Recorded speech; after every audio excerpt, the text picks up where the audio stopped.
Assalamualaikum warahmatullahi wabarakatuh. Shalom. Perkenalkan dengan saya sendiri atas nama Gustrianto Wali. Di sebelah kiri saya Muhammad Fahmi Ardiansa, Isma Mahadani Ratu, Christine Claudia Latuhihin, Putri Anggun Laiman. itu saja nama-nama dari kelompok kami yang kami akan jelaskan tentang materi tersebut. Melalui video ini kami dari kelompok 5 akan menjelaskan materi yang dimana terkait dengan dampak masif yang timbul dari adanya tindakan korupsi. Yang kami akan menjelaskan tentang dampak terhadap penegakan hukum. terima kasih. Saya akan menjelaskan dampak terhadap penegak hukum. Dampak masif korupsi terhadap penegak hukum dapat dirasakan antara lain fungsi pemerintahan yang mandul karena korupsi mengikis banyak kemampuan pemerintah untuk melakukan fungsi yang seharusnya. Jadi teman-teman, dampak terhadap penegakan hukum itu terbagi atas 3 poin. Yang pertama itu fungsi pemerintahan mandul, yang kedua hilangnya kepercayaan rakyat terhadap lembaga negara, dan yang ketiga adalah aparat yang mudah dibeli. Saya akan menjelaskan tentang fungsi pemerintahan mandul. Terbagi atas 3 ya teman-teman. Yang pertama, korupsi penghambatan peran negara dalam pengaturan alokasi. Di sini ada pengertiannya. Dan yang kedua, korupsi menghambat negara melakukan pemerataan akses dan aset. Dan ini juga. Dan yang ketiga adalah korupsi juga memperlemah peran pemerintah dalam menjaga stabilitas ekonomi dan politik. Seperti ini penjelasannya guys.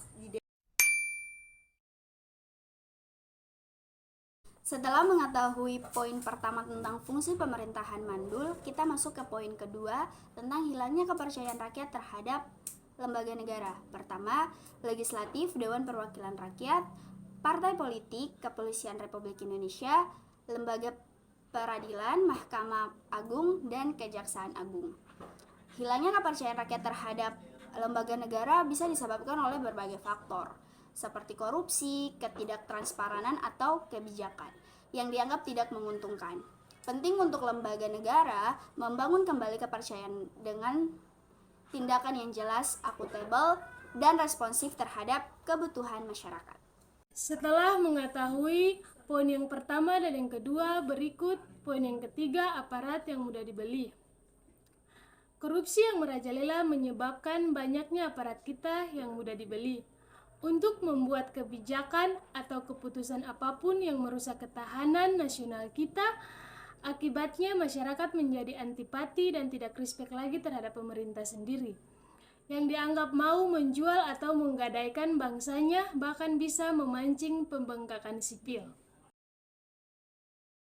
Jadi kesimpulan terhadap semua yang sudah dijelaskan tadi, yang dimana dampak penegakan hukum itu salah satunya itu dampak korupsi itu menjadi penghambat berjalannya suatu fungsi pemerintahan sebagai pengampun kebijakan negara. Hambatan yang terjadi antaranya menghambat peran negara dalam pengaturan alokasi dan menghambat negara melakukan pemerataan akses dan aset.